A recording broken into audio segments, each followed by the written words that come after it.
título da mensagem de hoje também é inspirado numa música. E ele diz: o que fazer quando ele vai?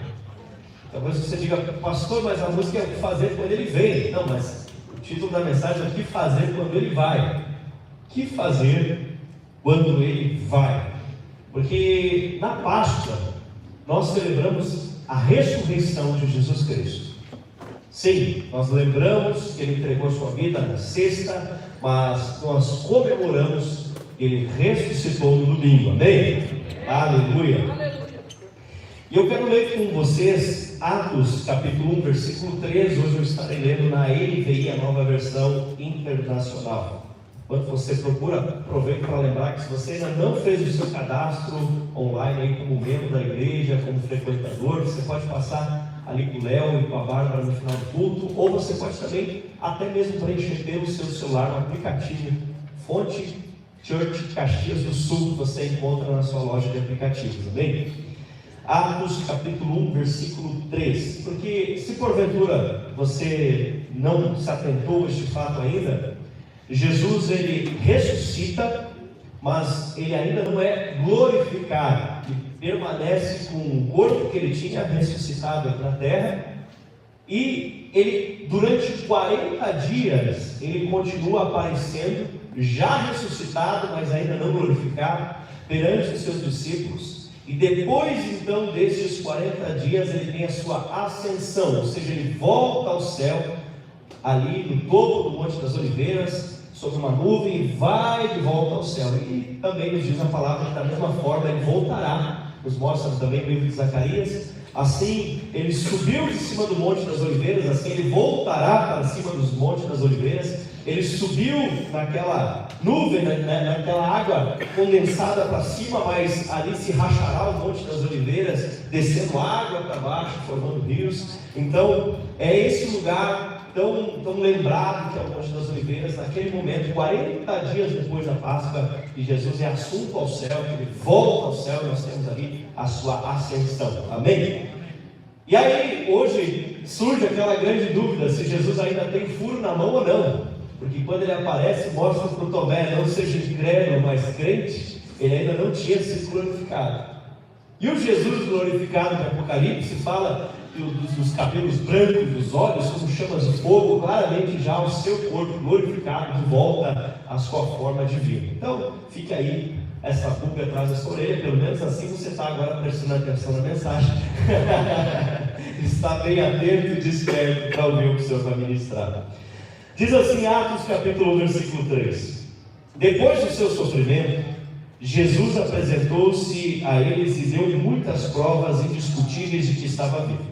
Apareceu-lhes por um período de 40 dias, falando acerca do reino. Ok, Jesus ressuscitou e depois ele foi embora.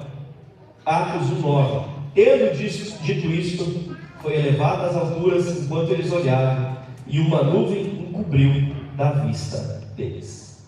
Meu Deus, Jesus ressuscitou e foi embora. Vamos voltar um pouco antes dessa série. Vamos voltar um pouco antes. Vamos voltar lá para sexta-feira, aonde Jesus entregou a sua vida. E vamos pensar o seguinte: 12 rapazes, 12 jovens, tudo indica ali, ou adolescentes ou jovens, eles largaram tudo e eles começam a seguir esse rabino, esse mestre, esse professor de Bíblia, começam a seguir ele, começam a viver por ele, começam a entregar completamente seus anseios, suas expectativas, ao que tudo indica, apenas um deles já era casado, Pedro, e eles começam a colocar toda a sua expectativa nesse rabino. E esse rabino, no andar da caminhada, eles começam a perceber que era mais do que isso. Eles começam a olhar e dizer: olha, esse é o Messias, esse é aquele que tanto aguardávamos, esse é o que veio para libertar Israel, esse é o que veio para nos anunciar as coisas de Deus. E começam a ver coisas incríveis, começam a ver mortos voltar à vida, começam a ver paralíticos caminhando, começam a ver cegos enxergando, e eles começam a ficar empolgados com aquilo, e eles estão certos, e eles dedicam por mais de 3 anos todas as suas forças, todas as suas energias, tudo que eles tinham e eram nesse projeto. Eles colocam tudo que eles têm e que eles são nesse projeto por mais de 3 anos. E aí ele morre. Sabemos, entregou sua vida. Você já parou para pensar nisso? Claro, temos que guardar todas as proporções, mas e se você começasse, sei lá, um candidato a presidente, você acha lá, o cara é o candidato, e você por 3 anos trabalha pela eleição dele, e você luta pela eleição dele, e daí quando você coloca a sua vida naquilo, e de repente ele é morto, e quem ganha é o outro candidato. Guardando todas as devidas proporções, lembra um pouco isso. Eles imaginavam que Jesus agora ia assumir tudo, ia assumir as coisas, ia pôr Roma abaixo, ia assumir a liderança, ia fazer uma revolução. Mas quando eles imaginavam tudo isso, e imaginavam que não prestaram atenção no que Jesus falou, porque ele sempre avisou que isso ia acontecer, Jesus morre. E eles, por causa da sua incredulidade, ficam a ver navios. E eles pensam, tudo isso que fizemos, nós colocamos a nossa vida nesse projeto, foram mais de 3 anos investidos, a nossa vida nesse projeto. O que vai ser agora? Talvez alguns aqui já começassem a pensar, meu Deus, como é que eu vou sustentar minha família agora? Porque eu abri mão de ter uma faculdade, uma carreira, eu coloquei tudo nisso, eu coloquei todo o meu foco nisso, e agora virou tudo em nada. O que vai ser agora? Para onde nós vamos? O que nós vamos fazer? Eles agora não eram, na sua maioria, mais adolescentes, eram jovens, precisavam da rua da vida, precisavam casar, precisavam tocar a vida para frente, mas tudo se foi, tudo se perdeu. O Pedro, diante de tudo isso, ele fica meio sem saber o que fazer. E a nossa tendência, quando ficamos dispersos, apavorados, sem saber o que fazer, não é assim, naquele momento de confusão das vidas, o que a gente tenta fazer? A gente tenta achar um lugar seguro para onde correr. A gente tenta achar um lugar onde a gente se sente seguro. A gente tenta pensar numa coisa que a gente saiba fazer. A gente tenta pensar alguma coisa que a gente pode fazer, algum lugar para onde a gente pode ir, porque naquele lugar a gente vai encontrar segurança. E muitas vezes a gente começa a lembrar de coisas da infância. Em alguns devaneios que eu tive assim, de pensamentos, eu pensava, qualquer coisa eu vou lá para a chácara da mãe, plantar umas batatas lá e de fome eu não vou morrer. Né? Porque aí você começa a lembrar de algum lugar que você se sinta seguro. Você começa a lembrar de alguma coisa que te traga segurança. E qual era o lugar da segurança de Pedro? Era dentro do barco, no meio do lago de Genezaré. Era ali que ele se sentia seguro. Era naquele lugar que ele encontrava a segurança. Quando tudo dava errado, o pensamento dele, o mindset dele voltava à forma antiga: vou pescar. Dava um problema na vida de Pedro, ele pensava: vou pescar. E eu não sei para onde você corre diante das suas adversidades. Eu não sei para onde você corre diante dos seus problemas, mas deve existir alguma coisa pré-programada aqui lá da sua infância, e quando dá ruim você tenta correr para lá. Para Pedro, era um barquinho, uma rede, uma pesca. Parecido com o que hoje a gente chama de tarrafa, né?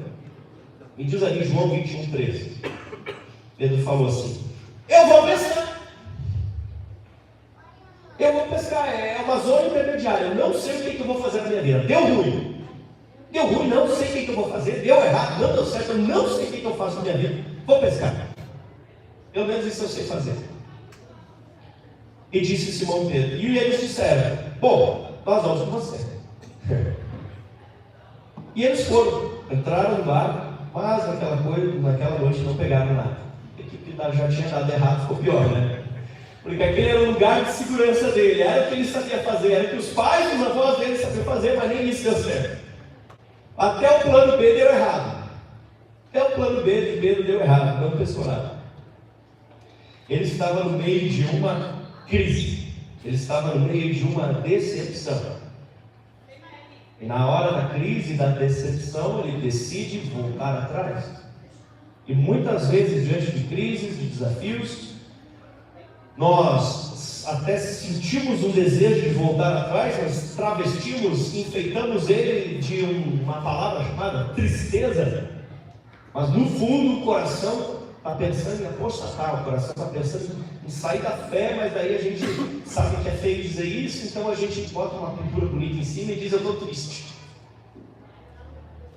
Vai dizer que já não aconteceu alguma coisa parecida com isso que eu tive. E você começa a se perguntar, mas onde está Deus nesse negócio? Mas cadê a vontade de Deus nisso?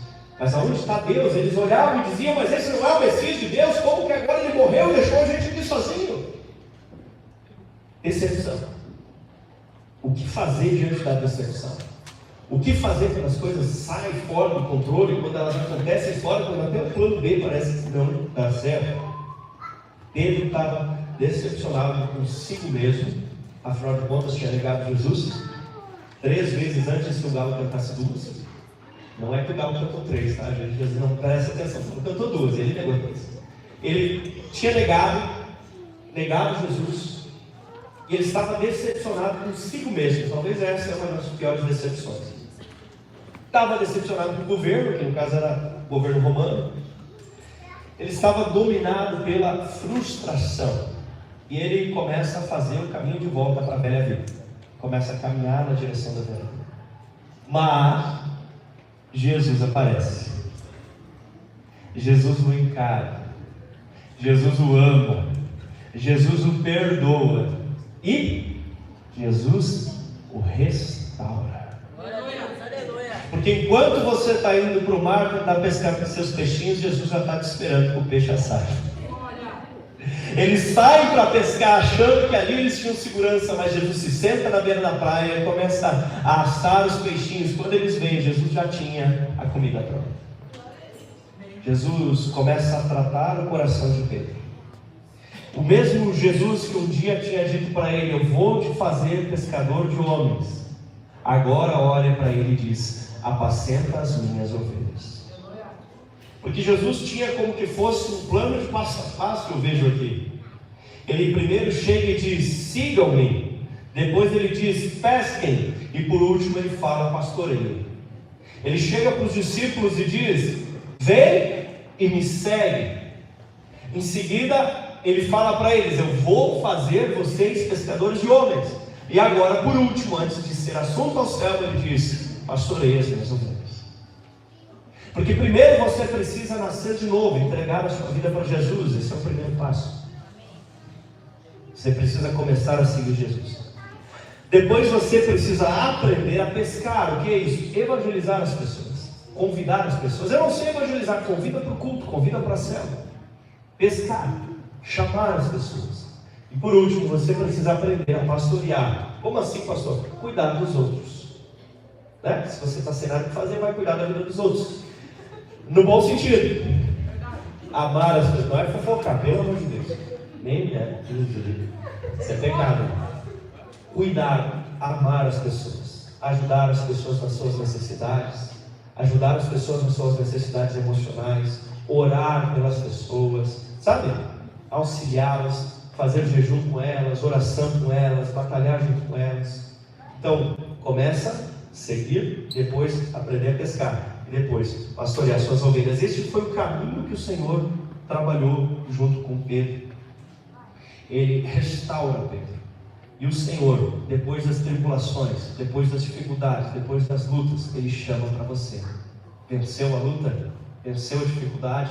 Viu que você não é o super-homem? Então agora ajuda a cuidar dos outros. Porque antes de uma crise, você não pode começar a cuidar dos outros. Porque antes de uma crise, você se converteu, você começou a seguir Jesus, você se acha super-homem, a Mulher Maravilha, você se acha invencível, indestrutível, você se acha top demais, mas quando vem a crise, você percebe que sem Ele você não é nada. E quando você percebe que sem Ele você não é nada, você volta para Ele, aí Ele cuida de ti, e aí você é capaz de cuidar dos outros. Porque antes da nossa própria crise, nós julgamos os outros. Antes dos nossos próprios desafios, da nossa própria crise de identidade, antes da nossa própria crise de fé, nós julgamos os outros e pensamos que eles são fracos, que eles são frescos, que eles são incrédulos. Mas depois que nós mesmos passamos por uma crise, nós começamos a olhar para os outros com compaixão. Porque nós sabemos que, assim como nós, eles também são seres humanos. Você já passou por alguma crise? Então o Senhor está te restaurando hoje, para que Ele comece a usar você para cuidar dos outros também. Afinal, começar é fácil. Começar é muito fácil. Começar um regime, coisa fácil. Se você quiser, você diz agora: comecei um regime, vou ficar 1 hora sem comer a partir de agora. Coisa fácil. É fácil demais. Começar no emprego. Barbado, você chegou lá, começou. Certo? Abriu o CNPJ. Você consegue hoje entrar na internet, abrir o CNPJ. Agora deixar ele aberto. Deixar ele aberto tem que ser ninja. O cara tem que ser bom. Fazer uma oração de entrega para Jesus é fácil. Continuar crente no Senhor Jesus é um desafio. E eu te pergunto, e depois? E depois? E quando Jesus, esse é o segundo ponto, quando Jesus ele está subindo ao céu, eles ficam lá olhando. Eles ficam assim, olhando. Eles ficam olhando, e depois os pastores continuam olhando, e ficam olhando. E Jesus subindo, eles olhando, Jesus já foi embora, eles continuam olhando. E ficam ali. Então, diz Atos capítulo 1, versículos 10 e 11. E eles ficaram com os olhos fixos no céu enquanto ele subia. De repente surgiram diante dele 2 homens vestidos de branco, sabemos que são anjos, que lhe disseram: Galileus, por que vocês estão olhando para o céu? Este Jesus que dentre vós foi elevado ao céu voltará da mesma forma que vocês viram subir. Quando Jesus começa a subir de volta ao céu, eles ficam estáticos, parados, olhando e lembrando daquilo que era passado. E os anjos têm que vir e chacoalhar eles: bora, filho, bora, partiu, meu irmão, bora fazer alguma coisa. Porque eles precisavam, agora que Jesus foi, eles precisavam começar a semear algo novo para o futuro. E graças a Deus que eles semearam, porque a colheita são vocês. Amém. Nós somos resultados do que essa gente resolveu pagar o preço, senão nós não estaríamos aqui hoje. Se eles tivessem continuado olhando para o seu passado que subia ao céu, para o tempo que eles foram discipulados pessoalmente por Jesus, que tinha acabado, e ficaram só olhando para cima, só olhando para o passado, só olhando para trás, você não estava sentado aqui hoje. Você está aqui hoje porque eles tomaram o chacoalho, pararam de olhar para o passado e começaram a semear o futuro. Amém? Eles começaram a fazer alguma coisa. Eles tiveram que tomar o chacoalho dos anos para sair daquela crise e começar a se mexer aqui no presente para gerar o futuro. Se eles ficassem só remoendo, rememorando, relembrando: mas lembra aquele milagre que Jesus... É bom lembrar, mas se eles tivessem ficado só aquilo e não partido para a ação, nós não estávamos aqui hoje. Nós estamos aqui porque eles saíram da posição nostálgica para a posição ativa. Amém? Amém? E esse é o chamado para as nossas vidas também. Amém? Você está aqui hoje porque alguém seguiu Jesus, porque alguém começou a pescar, mas porque alguém começou a pastorear. Você está aqui porque alguém te evangelizou. Aleluia! Você está aqui porque alguém cuidou de você. Mas agora é hora também de você começar a lançar as suas redes. É hora de você começar a pescar outras vidas. E é hora de, quem sabe já, você começar a pastorear ovelhas. Começar a cuidar de vidas também. Amém? Sabe? Chega de só receber. É hora de começar a dar também. Amém? Eu suspeito, posso estar enganado, mas eu suspeito que não tem nada que nos leve a amadurecer mais rápido do que ter filho. Quem já tem filho concorda comigo? Porque quando você tem filho, você percebe que você aguenta mais dor do que você achava que aguentava, não é assim? Quando você tem filho, às vezes está lá o papai, está com uma dorzinha no braço, nas costas, e precisa dar mais um colo, mais um colo, mais um colo. E de outra forma ele não aguentaria mais. Se fosse padrão, ele já estaria pensando em meter uma testadinha. Mas como é para o filho, ele aguenta mais um pouquinho. A mãe, então, nem se fala, o que ela passa já começa na gestação, né? Não dá nem para nomear o que as mulheres passam ali. Elas descobrem com os filhos que elas são muito mais resistentes à dor do que elas imaginavam. Não é assim? Estão lá podre de grito, mas a criança chamou, elas se levantam e vão até a criança. Ter filho nos leva a perceber que somos muito mais fortes do que percebemos. Ter filhos nos leva a perceber que a gente consegue trabalhar mais do que a gente achava que trabalhar. Começa a ter uma boca, os que já têm mais filhos, né? 2 bocas, 3 bocas, e aí eles percebem que eles conseguem trabalhar mais ainda do que trabalhavam antes. Aleluia. Quando nós começamos a ter filhos, nós percebemos que nós conseguimos dormir menos do que a gente dormia. Não é assim? Ter filhos nos leva a descobrir um potencial que nós não sabíamos que tínhamos antes. Meu Deus!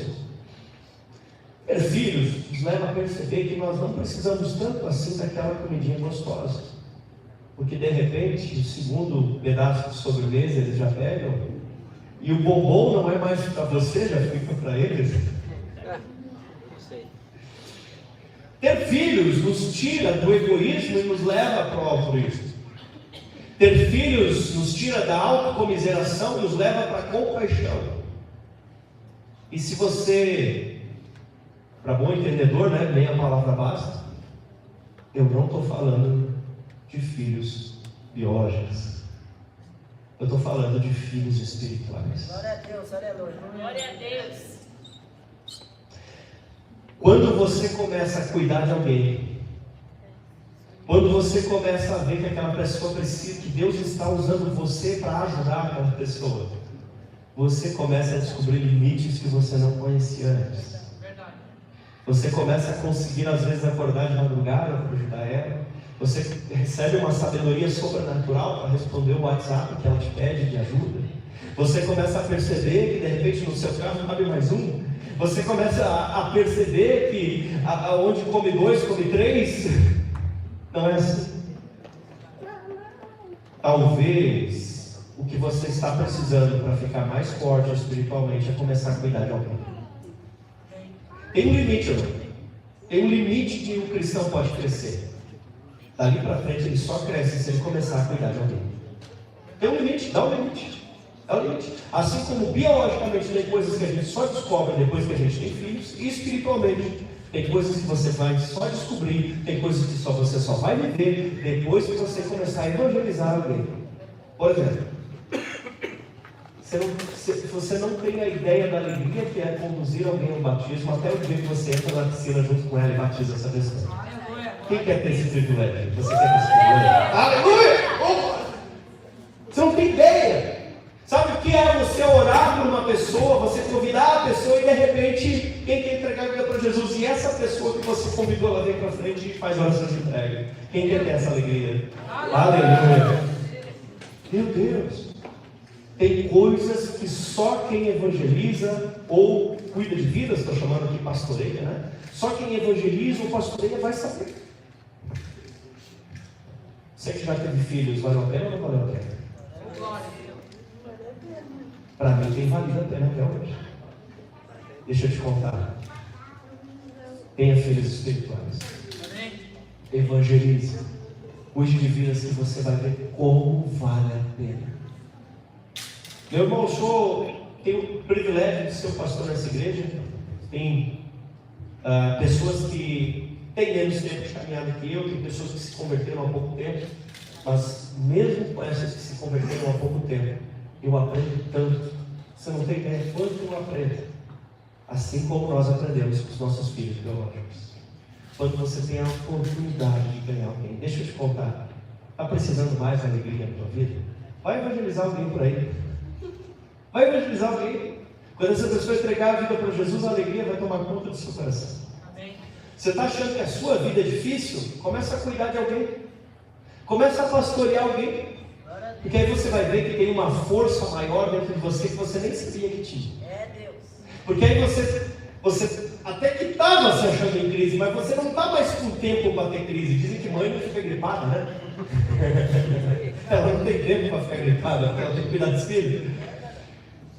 Arruma alguém para você cuidar, que daí você não vai ter tempo para entrar em crise.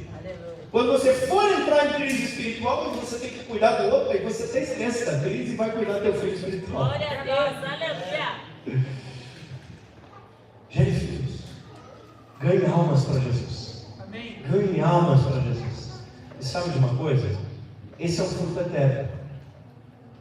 Porque se essa pessoa entregar a vida para Jesus e se firmar no Senhor, você vai ter um fruto eterno diante do Senhor, porque você vai estar com Jesus e com essa pessoa para sempre.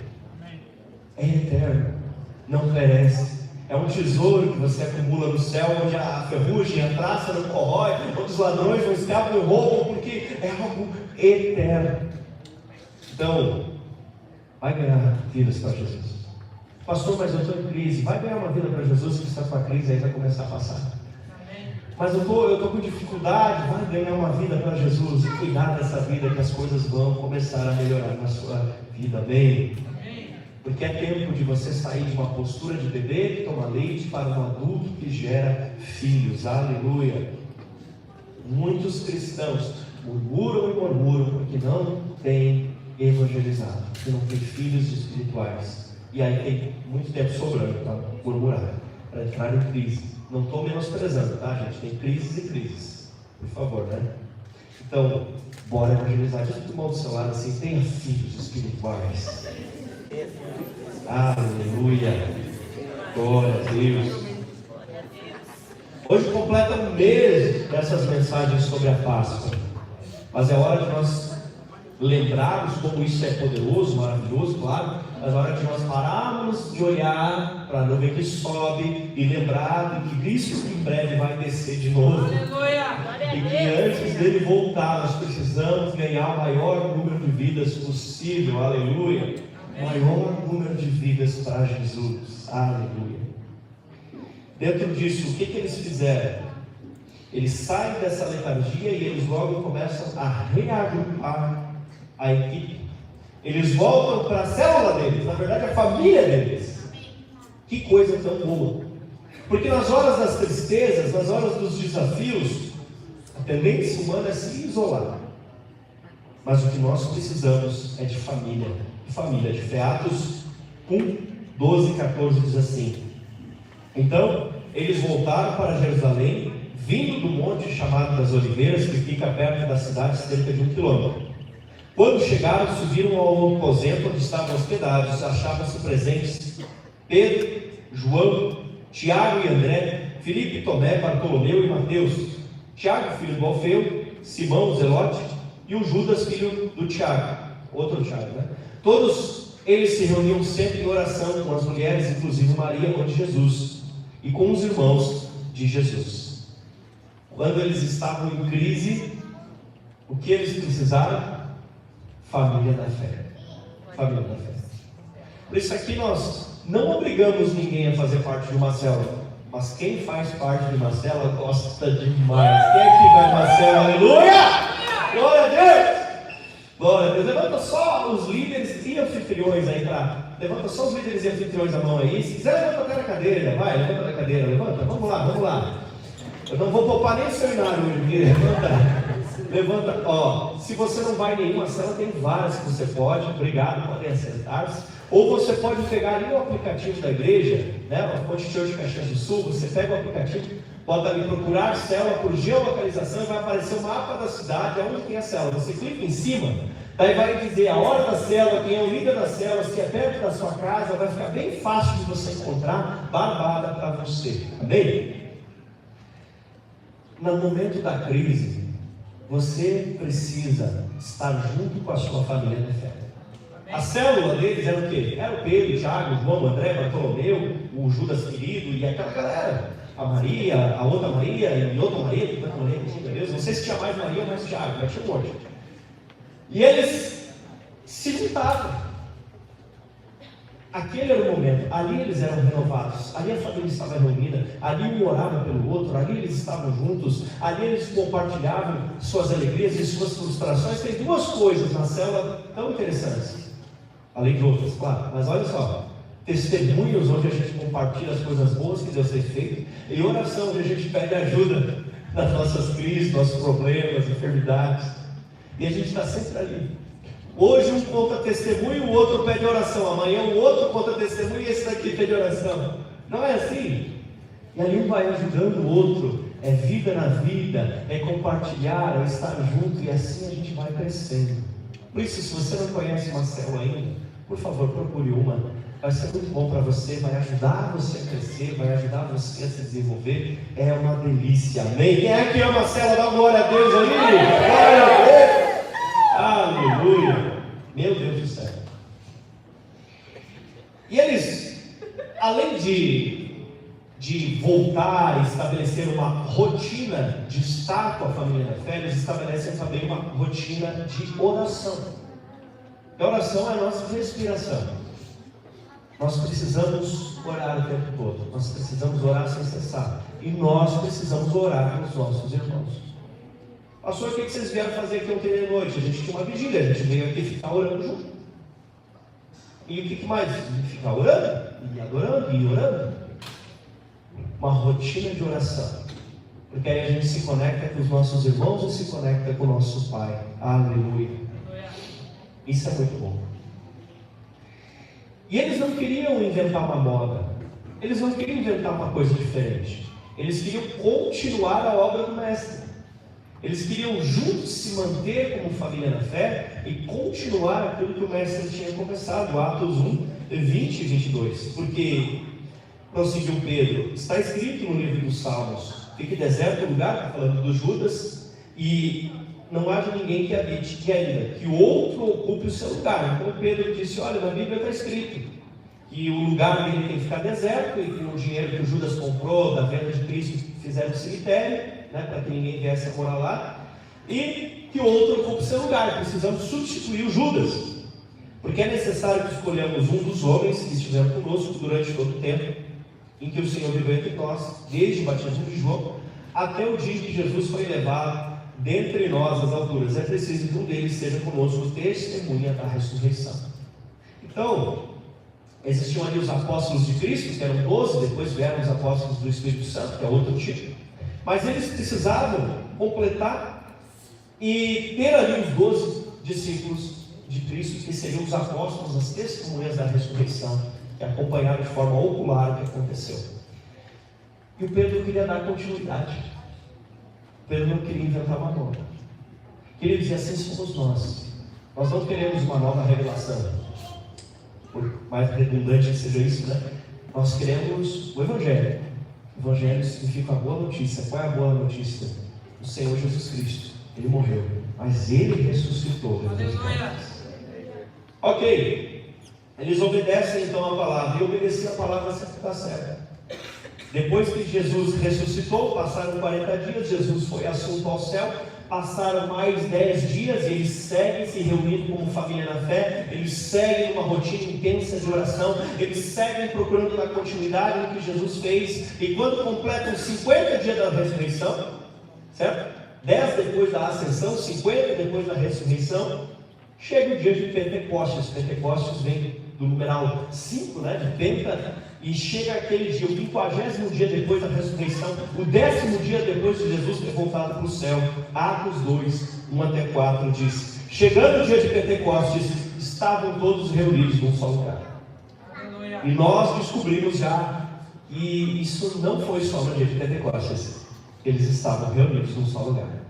Eles amavam estar juntos. Eles eram um povo assim, tipo Adilson, tipo Gabriel, essa gente meio coleta assim, que gosta de estar junto. Eles eram dessa turma. Eles gostavam de estar junto. Tipo Marcelo, a Vanessa, assim, eles gostavam de estar junto. Estavam num só lugar, de repente veio. Tem mais alguém desse tipo aí? Tem mais alguém que estão se entregando aí? Tem mais alguém? A dona Lourdes disse que é, ó, viu? Quem mais? De repente veio do céu um som, porque obedecer sempre dá certo, né? Eles estavam vivendo em obediência. Olha o que aconteceu. De repente veio do céu um som, como de um vento muito forte, aleluia, e encheu a casa na qual estavam assentados, e viram que pareciam línguas de fogo que vieram e pousaram sobre cada um deles. Todos ficaram cheios do Espírito Santo e começaram a falar em outras línguas, conforme o Espírito Santo os capacitava. Aleluia! Começaram como seguidores, se tornaram pescadores, se tornaram pastores. Continuaram a obedecer, se reunindo e orando e dando continuidade ao que Jesus tinha feito. E como a obediência sempre dá certo, eles recebem o Espírito Santo. Aleluia. Pedro, cheio do Espírito Santo, ele começa a pregar, começa a anunciar, porque isso é necessário para pregar, estar cheio do Espírito Santo. E eles, não somente isso, eles começam também a realizar sinais e maravilhas, porque isso é ser testemunha, é viver de uma forma que as pessoas possam olhar e dizer, realmente é verdade que Jesus fazia isso, porque o Marcos também faz, porque o Jonathan também faz, é verdade. Amém? E qual foi o resultado de tudo isso? Atos 2, 46 e 47. Todos os dias, eles continuavam a reunir-se no pátio do templo, eles partiam pão em suas casas, esses crentes comem desde o começo. Partiam pão em suas casas e juntos as refeições, com alegria, sinceridade de coração. O cristianismo deles era um cristianismo alegre e leve, sinceridade de coração. Eles não estavam ali fingindo que se amavam, eles não estavam ali fingindo sorriso, eles não precisavam disso. Eles se amavam mesmo, eles gostavam de estar junto mesmo, eles tinham uma alegria sobrenatural, uma alegria que é fruto do Espírito Santo. Essa é a alegria verdadeira. A alegria verdadeira é essa gerada na conexão com Deus e com os nossos irmãos. Essa é a alegria verdadeira. A alegria verdadeira é aquela que você sabe que tem pessoas que querem cuidar de você e você quer cuidar de outros. A alegria verdadeira é essa que vem de saber que você é um filho de Deus, que alguém te gerou em Cristo, mas que você está gerando outros em Cristo, você está estabelecendo uma família na fé. Que isso não é uma instituição, que isso não é forçado, mas que é um prazer você estar naquele lugar. É um prazer. Para mim é um prazer fazer parte da Fonte Church de Caxias do Sul. Para mim é um prazer fazer parte da Célula de Saúde. Para mim é um prazer ser marido da Tássia, pai de Josias. Para mim é um prazer estar aqui com vocês. E é isso que o Senhor espera, que haja uma alegria e uma sinceridade de coração no nosso meio. Aleluia. Agora 47. Louvando a Deus e tendo a simpatia do povo, e o Senhor acrescentava todos os dias os que iam sendo salvos. Em nome de Jesus, essa é a sua realidade. Você tem alegria e sinceridade de coração, você louva a Deus, e todos os dias o Senhor acrescenta no nosso meio os que vão sendo salvos. Amém? Todos os dias, e digo mais, através de você. Todos os dias o Senhor acrescenta os que vão sendo salvos, inclusive através de você. Pastor, mas eu nunca fiz uma oração de entrega para alguém, mas talvez você convidou a pessoa. Pastor, mas eu sou tímido, eu nem convidei, mas talvez você pagou um salchipão da célula e a pessoa entregou a vida para Jesus, e aquele teu salchipão foi o instrumento de Deus. Porque no começo ela veio pela boca e depois ela continuou pela salvação. Amém? Tem várias formas, e é por isso que a gente é corpo, porque um sozinho não faz tudo. Coitado de ti se eu tiver que se tocar aqui. Né? Quem me conhece sabe, eu só sei cantar em dó, né? Dó de quem faz canto, né? Porque eu realmente tenho dom de canto, ficar ali no cantinho, sem microfone, só louvando sozinho, eu e Deus, né? Então, a gente precisa uns dos outros, a gente tem que estar junto, e aí a gente vai, dia a dia, o Senhor acrescenta os que vão sendo salvos. Você está percebendo que essa mensagem, ela é sobre unidade e evangelismo? Ela é sobre unidade e sobre a gente aprender a ser família, uma família feliz, uma família leve, e que isso nos leva naturalmente a querer trazer mais pessoas. Muitas vezes, lá no casamento, né, o casal está feliz, o casal está bem, e aí eles estão felizes, estão bem, pelo menos deveria ser assim, eles estão felizes, eles estão bem, e eles resolvem trazer mais alguém para junto da família para compartilhar aquela alegria. Né? É que nem Deus estava lá, o Pai, o Filho e o Espírito Santo, eles estavam felizes, eles estavam completos, eles não precisavam de nada, e resolveram trazer mais alguém para compartilhar essa alegria, e esse alguém é você. E por isso Deus te criou. Porque eles queriam compartilhar essa alegria. E na família, estava eu e a Tássia, a gente estava feliz, e a gente quis trazer mais alguém para compartilhar essa alegria e fazer isso. E assim é na fé. Nós estamos felizes, a nossa cela é legal, a nossa igreja é legal, e a gente quer trazer mais alguém junto para compartilhar essa alegria. Aleluia! Não é aquele negócio pesado. É um negócio de alegria. Amém? Alegria que vem de Deus, alegria verdadeira. Aqueles discípulos, eles tinham alegria porque eles tinham as respostas, pelo menos para 3 grandes perguntas que os filósofos têm feito ao longo das décadas. Quem eu sou? Eu sou o Filho de Deus. Glória a Deus. Para onde eu vou? eu vou para junto do meu Pai. Por que eu estou aqui? Para aumentar a família. Aleluia, glória a Deus. Meu Deus do céu. O que eu quero te dizer hoje? Eu quero refletir com você sobre o que nós falamos hoje. Naqueles seus dias de decepção, é hora de você parar de ficar só olhando para o passado e ser exortado a voltar ao presente para semear o futuro.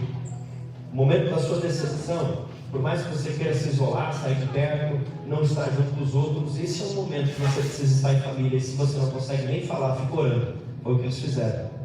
Eles se reuniram lá, talvez eles nem conseguissem falar direito. Jesus recém tinha ido embora, mas uma coisa eles conseguiram ficar orando. Naquele momento de estagnação, saia da nostalgia e vá para a atividade e comece a evangelizar alguém. Porque aí você vai descobrir forças que você nem sabia quando você começar a cuidar dos outros. Creia que quando você obedece a Deus, o poder sobrenatural vai se manifestar sobre a sua vida. E o resultado de tudo isso vai ser que você vai desfrutar de uma alegria verdadeira. E você vai querer cada dia mais trazer mais pessoas para participarem dessa vida, dessa família de fé e disso. Aleluia. Eu quero convidar você, feche seus olhos e se você pode, se coloque de pé. Nós fechamos os olhos para não nos distrair, nós ficamos de pé para não ficar sonolentos, desatentos. Espírito Santo de Deus, vem sobre nós e nos ajuda, Senhor, a sairmos de toda letargia, Senhor, e nos leva para a ação, nos leva para a atitude, Senhor, nós vimos na Páscoa tudo que o Senhor fez por nós.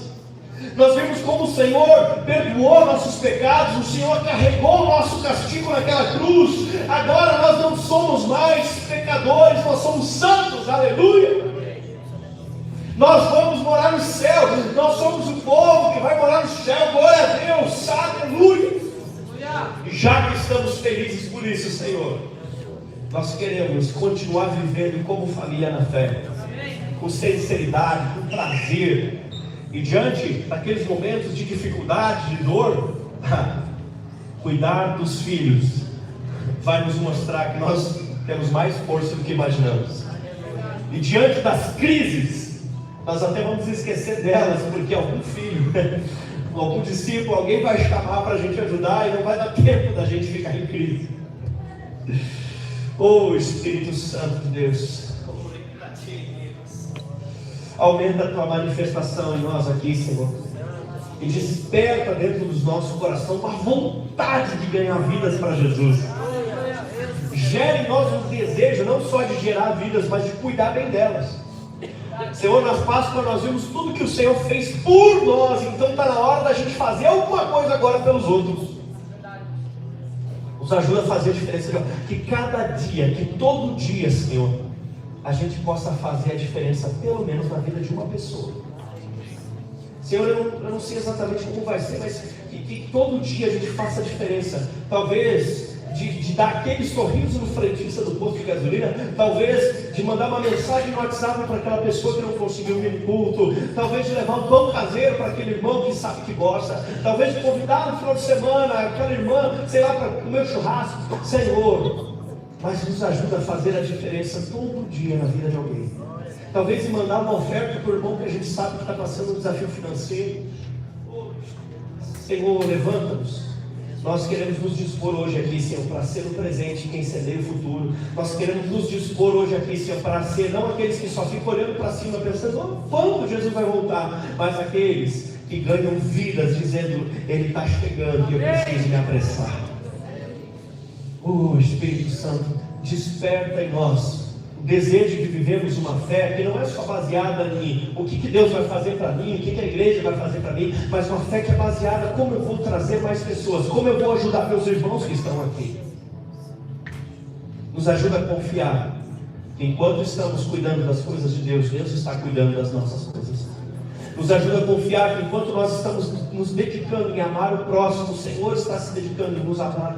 Que enquanto estamos nos dedicando em gerar filhos espirituais, o Senhor também está cuidando dos nossos filhos naturais. Senhor, aumenta a nossa fé, aumenta o nosso senso de necessidade de ganhar vidas para Jesus. Espírito Santo de Deus, levanta uma igreja de evangelistas, uma igreja de pessoas que querem fazer a diferença, Senhor. Nós não podemos aceitar continuar sendo sempre os mesmos, mas leva nossas células a crescerem e a multiplicar. É tão bom estarmos juntos, mas que haja no nosso coração o desejo de multiplicar, para que mais bairros também possam ter células, para que mais casas sejam alcançadas, para que mais vidas sejam alcançadas.